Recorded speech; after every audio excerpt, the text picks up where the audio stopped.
tecnicatura, ustedes tienen materias que están muy vinculadas a las cuestiones prácticas.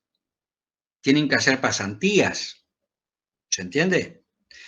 Esa pasantía forma parte del conocimiento práctico, teórico-práctico, la posibilidad de ver el conocimiento teórico en la práctica y a su vez adquirir nuevos conocimientos desde la práctica que los puedan relacionar con la parte teórica. Pero son cuestiones de corto plazo, en donde en realidad el estudiante sí aprende mucho, pero más le permite poder relacionarse sobre cuál podría ser a futuro mis lugares de trabajo, supongamos, mis ambientes de trabajo. La Universidad Obrera Nacional no, el estudiante que ingresaba a la educación técnica, primero iba a tener la enseñanza de los oficios básicos que se consideraban para la época, que son los mismos de hoy. Hay algunos que no se enseñan más, como hablábamos en uno de los mensajes, la cuestión de la ebanística, en las escuelas técnicas, en general ya no se enseñan más, salvo en 2 o 3 lugares del país, porque el ebanístico se ha convertido en un oficio de mucho nivel. Es muy solicitado por las familias adineradas, la gente que colecciona para restaurar, todo ese tipo de cosas. Entonces se ha convertido en un oficio muy, muy requerido en estos últimos tiempos, pero no tiene una formación académica. Se enseñaban esos oficios básicos y luego el que quería avanzar ingresaba a la parte superior de la educación técnica, en donde automáticamente pasaba a ser empleado de una fábrica. Automáticamente. Entonces vamos a suponer que en ese esquema Paola, que no iba a poder ir a una escuela técnica de esa época, no para formar parte de la UON, sí se habilitó la escuela técnica que se llamaba Escuela Técnica de Mujeres. Por eso nosotros relacionamos Escuela Técnica de Mujeres y de varones. ¿Se entiende? Porque sí, el peronismo no tuvo, a ver, por un lado, a la mujer la reconoció como trabajadora, a la mujer le reconoció los derechos políticos, pero en cuestión de género, el peronismo seguía privilegiando que la mujer perteneciera al mundo de la vida privada, que siguiera siendo la madre, que fuera una mujer que conociera y se involucrara en la política, pero que estuviera en la casa. ¿Está? Podemos decir que hay una contradicción en cómo se entendía el rol de la mujer. Sí, claro, totalmente. Pero se prefería que estuviera en la casa. La misma Fundación Eva Perón, cuando Eva va a fundar esa institución que otorgaba beneficios, por ejemplo, ¿qué hacía? En vez de conformar una cooperativa de trabajo textil, por ejemplo, en donde el peronismo tenía una relación de amor y odio con las cooperativas, al principio no las quiso y después como una necesidad se alió a los movimientos cooperativistas y los favoreció.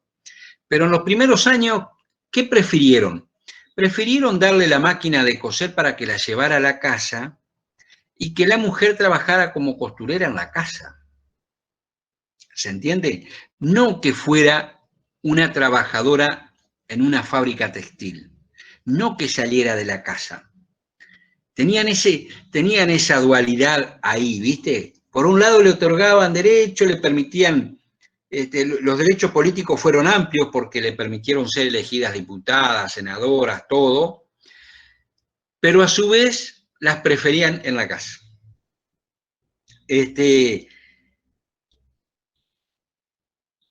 Entonces, preponderantemente, la UON va a ser formada por hombres. Esto no significa que no haya habido mujeres, pero preponderantemente por hombres. Porque se buscaba un trabajo más vinculado a la ingeniería y se entendía que el trabajo de la ingeniería, de la mecánica, de la siderurgia, era trabajo de hombres. ¿Está? La cuestión de género está muy presente en todo este tipo de análisis, chicas. Sí, iba a ser trabajadora, pero ¿dónde? De pronto a veces en alguna mueblería, en el comercio, las primeras empleadas públicas, empleadas en empresas de servicio como las de teléfono, por ejemplo, pero había rubros de trabajo que se entendía que era solo para hombres. ¿Está? Entonces las ingenierías, por lo general, fue eso, pensada para hombres. Y entonces en la UON, ¿qué pasaba? Cuando se llegaba más o menos a la mitad del, como ocurre hoy, a la mitad de la formación secundaria, de la educación técnica, automáticamente ese estudiante se convierte en un obrero, en una fábrica, y pasaba a cobrar un sueldo. Así que tenía que pasar varias horas en la fábrica y luego la parte teórica. ¿De qué se recibían? Todos se recibían de técnicos o de ingenieros. Y la especialidad iba a estar vinculada de acuerdo a dónde había hecho las prácticas, es decir, dónde estaba trabajando. ¿Se entiende? Ese era el esquema. ¿Qué pasa con la UON? Al país le dio muchísimo resultado. La oposición política tenía muchas diferencias con Perón. Desde cuestionarle la vida privada, el modelo económico, pero fundamentalmente los debates políticos estaban en función de los derechos sociales y políticos. Comienza un periodo de mucha violencia, sobre todo de 1950 en adelante, 1951 para ser exacto, en adelante, porque hay un intento de golpe de Estado hacia Perón por parte de otros militares del ejército.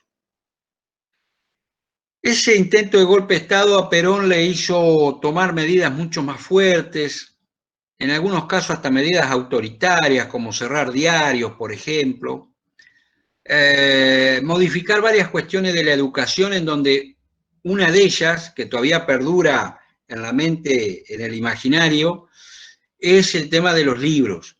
En los primeros años no se usaban ese tipo de libros como los que vimos en los textos, en esto de que se idolatraba a Perón y a Eva.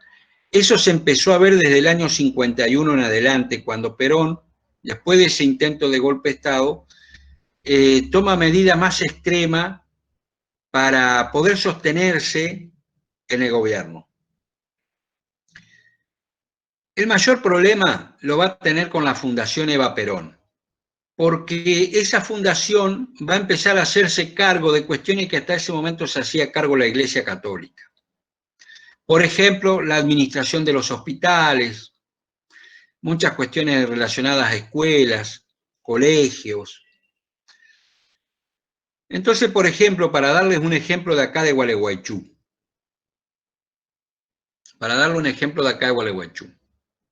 el Hospital Centenario fue creado por una institución benéfica privada, ¿está? En donde hicieron grandes aportes económicos más la ayuda del Estado Nacional. Hasta 1950, el hospital es administrado por una comisión, como si fuera una asociación civil, como la que ustedes conocen hoy, una comisión directiva, y en coparticipación con la Iglesia Católica, en donde las enfermeras y las encargadas, digamos, de las cuestiones de enfermería son órdenes religiosas. A través de la Fundación Eva Perón se entiende que la educación pública debe estar en manos del Estado Nacional, que no puede estar en manos privadas. Así que el hospital va a ser expropiado, es decir, que a partir de ese momento va a empezar a ser administrado por el Estado Nacional y las enfermeras dejan de ser las monjas, se abren cursos de enfermería.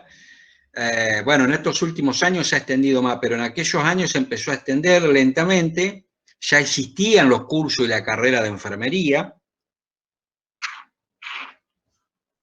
La escuela de enfermería en Argentina la creó Cecilia Grayson, la primera médica del país, una gran mujer, una gran militante política. Entonces ese es el contexto, chicas. ¿Está?